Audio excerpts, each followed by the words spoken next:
Good morning বন্ধুসকল। ইয়াত দোকান খুলিলোঁ ৰাতিপুৱাটো নহয়, 9টা বাজছে, এটা মানুহ নাই দোকানত। এনেকুৱা হ'লে কেনে চলিব কচোন, কমেণ্ট কৰি জনাব। মানুহ নাই, খালি আছোঁ অকলে বহি দোকানী।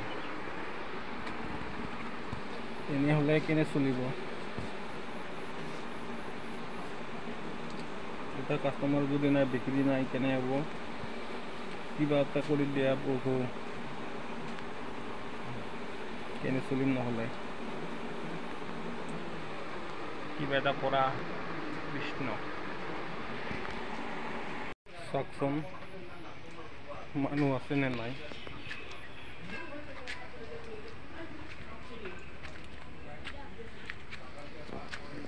মানুহ নাই, তাও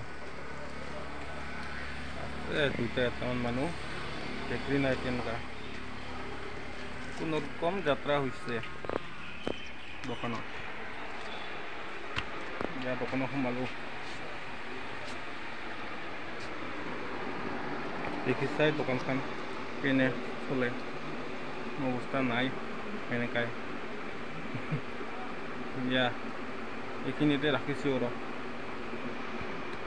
ভাল পালে লাইক, শ্বেয়াৰ, কমেণ্ট কৰিব, ছাবস্ক্ৰাইব কৰিব আৰু বেল আইকনটো দবাই দিব, তাতে নতুন নতুন ভিডিঅ' বনাই থাকিলে আৰু নটিফিকেশ্যন পাই থাকে। দিয়া।